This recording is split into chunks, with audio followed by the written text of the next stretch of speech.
देश की राष्ट्रीय राजधानी से देश की आर्थिक राजधानी को जोड़ने के लिए दिल्ली मुंबई एक्सप्रेस का निर्माण युद्ध स्तर पर लगातार जारी है और ऐसे में काफ़ी हिस्सा बनकर तैयार हो चुका है और वो चालू भी कर दिया गया है। फिलहाल आप देख सकते हैं, हम फिलहाल उसी दिल्ली मुंबई एक्सप्रेस वे पर खड़े हैं और इसका दिल्ली से शुरू होने वाला फरीदाबाद तक का हिस्सा अभी निर्माणाधीन है, लेकिन सोहना से आगे उसको चालू कर दिया गया है। 8 मार्च 2019 को परिवहन मंत्री श्री नितिन गडकरी की तरफ से इसका शिलान्यास किया गया था और उसके बाद में इसके बनाने की तैयारी शुरू कर दी गई थी और इसको 52 हिस्सों में बांटकर इस निर्माण कार्य को किया जा रहा है और सभी 52 हिस्सों पर इसका पूरी तरह से निर्माण कार्य लगातार जारी है। और ऐसे में आप अगर देखेंगे तो इसकी खासियत की बात करें तो ये 1200 किलोमीटर का जो हिस्सा है वो सोहना से शुरू होता है, लेकिन दिल्ली से जब इसको जोड़ा जा रहा है तो ये करीब 1350 किलोमीटर का हिस्सा है और इस नेशनल हाईवे से यानी कि दिल्ली मुंबई एक्सप्रेस वे से केवल मात्र 12 घंटे में दिल्ली से मुंबई पहुंचा जा सकता है। इसकी खासियत की अगर बात करें तो ये 6 राज्यों को कनेक्ट करता है। इसमें दिल्ली, हरियाणा, राजस्थान, मध्य प्रदेश, गुजरात और महाराष्ट्र यानी कि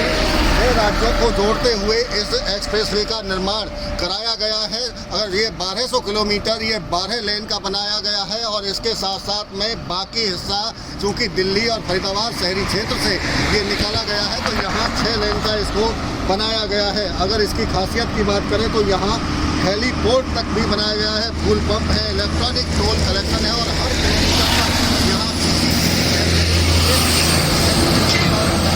लगाई गई है और उनकी निगरानी बाकायदा सोहना में कंट्रोल सेंटर बनाकर वहाँ से की जा रही है। यानी कि समझ सकते हैं पूरे एक्सप्रेस वे जो 1350 किलोमीटर का है उसके लिए कंट्रोल सेंटर बनाकर उसकी सीसीटीवी कैमरे से निगरानी की जा रही है। और इसके अगर टोटल प्रोजेक्ट की वैल्यू की भी बात करें तो 1 लाख करोड़ रुपए की इस पर लागत आ रही है। उम्मीद यही थी कि 2024 में इसको पूरी तरह से बनाकर तैयार कर लिया जाएगा, लेकिन हो सकता है कि अभी कई जगह ज़मीन का अधिग्रहण महाराष्ट्र में करना है तो हो सकता है कि ये 2025 तक पूरा किया जाए। लेकिन जिस तरह से इस एक्सप्रेसवे का निर्माण किया गया है तो आर्थिक तौर पर देश की समृद्धि के लिए इसे एक महत्वपूर्ण कदम केंद्र सरकार का माना जा रहा है। और साफ तौर से इसमें अगर बाकी के भी हाईवे की कनेक्टिविटी की बात करें तो जेवर Ballabhgarh highway, KMP, Ahmedabad Baroda expressway, Mumbai Nagpur expressway, Mumbai Pune expressway और डीएनडी भिलाई नोएडा, ये ऐसे एक्सप्रेसवे हैं, हाईवे हैं जो इस दिल्ली मुंबई एक्सप्रेसवे के निर्माण